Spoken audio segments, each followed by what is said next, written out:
Hi guys, তোমরা সবাই জানো ডাব্লিউবিতে সাউন্ড ওয়েভে এই রিলেটেড কোয়েশ্চেন অনেকটাই আসে।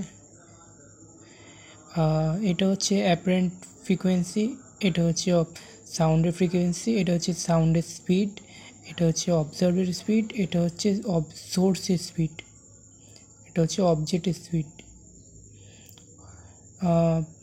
তোমাকে কোয়েশ্চেনে এরকম থাকবে, ধরে নাও একটা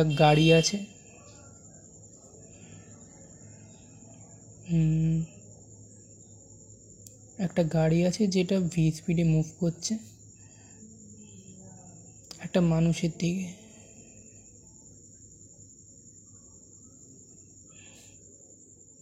আর গাড়িটা হুইসলিং করছে,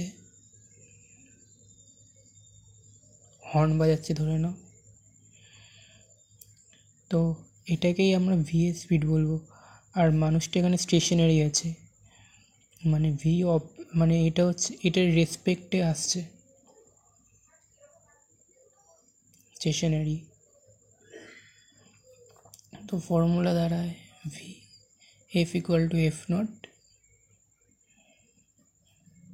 ভি, এখানে ভি নট হচ্ছে 0,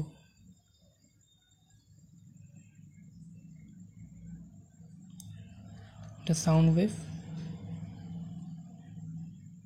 ভি যেহেতু কাছে আসছে, যদি কোনো অবজেক্ট টার্গেটের দিকে আসছে, মানে সোর্সটা টার্গেটের দিকে আসছে, তাহলে এটা নেগেটিভ হবে।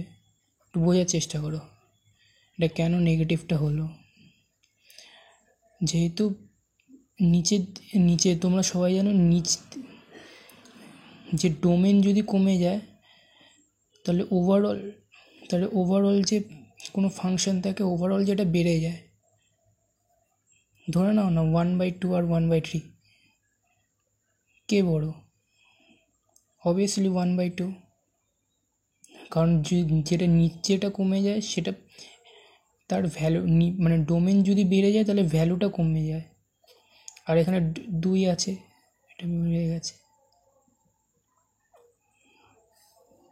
এখানে দেখো কাছে আসছে,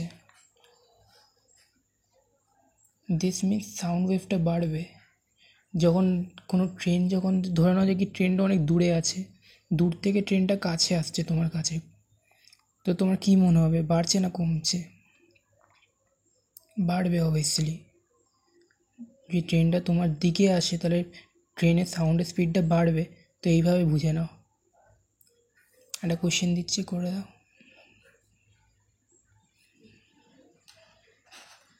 ডাব্লিউবিজিই question.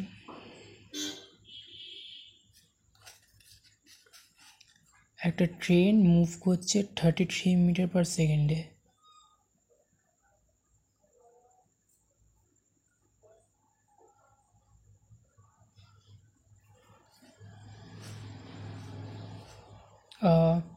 An observer is approaching the train with same speed, মানে অবজারভারও সেম স্পিডে যাচ্ছে, এদিকেই অ্যাপ্রোচ করছে, সেম স্পিড 33।